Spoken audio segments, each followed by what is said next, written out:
First up today, One Southland. That's the body that's promoting one council for the whole of Southland, one body. Well, today they finally revealed what that council, what that body would look like.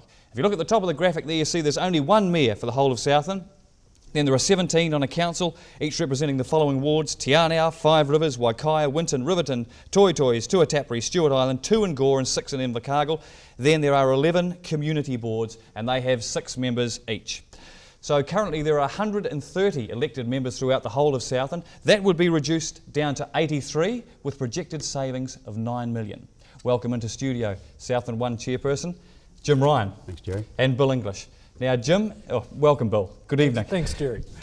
Jim, aren't we already One Southland? Aren't we already united? What difference is this body going to make? Well, of course we're all One Southland, but really we've got 4 local authorities looking after us. And within that, we've got 4 chief executives, 4 financial directors. Southland District doesn't own an airport. Mr English might have to pay some more fees when he flies out next time. So we should all be in on that airport together? Southland got a steal selling that, but we're not going to get down into details. What we're looking at is a big picture. There's plenty of people out there saying, hey, there needs to be some changes. Let's look at it. All we're doing as a group is listening. We've done a lot of studying and we've put up a proposal. Biggest fears for the rural community, Bill, if we come into one body?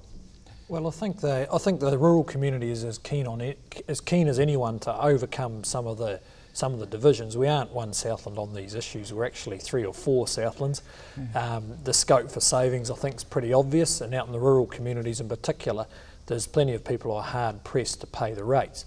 I guess the fears are to do with the sort of knee-jerk reaction, which is why do we want to be bundled in with the city, which seems to have quite a few of its own problems. I'd be a bit concerned about how city politics seems to be run by grey power, for instance. We don't want that in Te Anau, Winton and Riverton. Interesting point, Jim, that on that point of Bill's there, that in the makeup of the new council, there's about a third of the representatives are from Invercargill only. 50% of the population, but round about a third representation. Perhaps slightly more than that, but really doesn't matter. If we're all working together, we are One Southland. Let's get stuck in and work together as one province and make it grow again. Bill, the country's not going to be swallowed by the town when the representation's so low from Invercargill.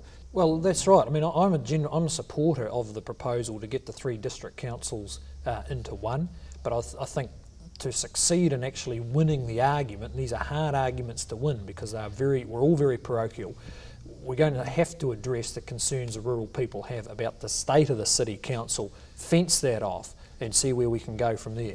Jim Ryan, the Invercargill debts stay with Invercargill, the ones we've run up? Oh, absolutely, as and indeed where there's surplus funds, I believe, in the district. Those are ring-fenced. People pay for the services they've got. Right. So the community boards are running their own affairs too, yes, within each area? Yeah, very much so, and that works very successfully in the Southland District, and I believe they would continue to grow and become more autonomous within their own communities. Keeping the representation, the local feel to it's going to be important for the rural folk, Bill. Yeah, well, I think Jim's made a very good point about retaining the community boards, because that is increasingly in the Southland District where the action happens if you're interested in it, and if they keep those, I think the overall proposal to save money at the higher levels would in the end be acceptable to rural people. Okay. Right, and what about raising new loans, Jim? Well, that's up to the elected people, and for whatever purposes come up. But Jerry, I want to make the point that this can only happen if the majority of the people within each area voted in. So if there's a majority of the people in Invercargill and the Southland District say, hey, this looks good, let's run with it, because it is most important to get it right.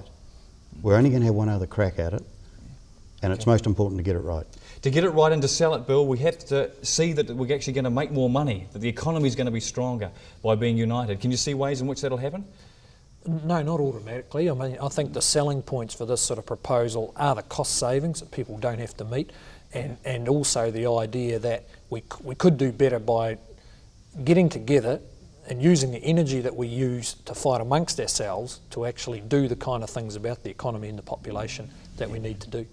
Can we boost the economy by being united under one council? I believe we can, yes, very much so. Tourism would have to be one area where we can get a single focus. Very, very much so. I think it was sad that we lost the tourism group that we had before. We've now got 2 groups, and I mean, that's crazy. We're 100,000 people. Can I make another point about this, the economy and so on?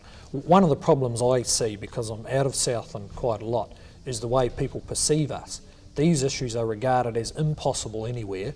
If we can show that we can do it, that's a notch up for us. People will see us, instead of being backward, as being more progressive, and that would be good. Are you trying to run from the front for New Zealand here, Jim? Are you trying to? Are you a trendsetter here? We don't intend to be. Well, I think it would be a good thing if we were seen to do that. You know, if we were seen to be able to resolve these arguments when they can't resolve them in Auckland, they can't resolve them in the Bay of Plenty, they can't resolve them anywhere else. That's good for how people perceive us. It's interesting that maybe there are issues around the country. I was in Masterton last Tuesday, and someone said, "What are you up to?" And I told them. He said, "Hey, how about doing this for the Wairarapa? Let's know how you get on." Finally, one last point is the different styles of management. Like in the District Council, they've been contracting out work. Invercargill City Council keeps with its LATES, local authority enterprises. How are we going to overcome that difficulty? We don't want to go into details, but in the final analysis, yes, I believe it must be more contracting out, and the council shouldn't even own a pick. Okay. Bill, a final comment about whether you'll be promoting this?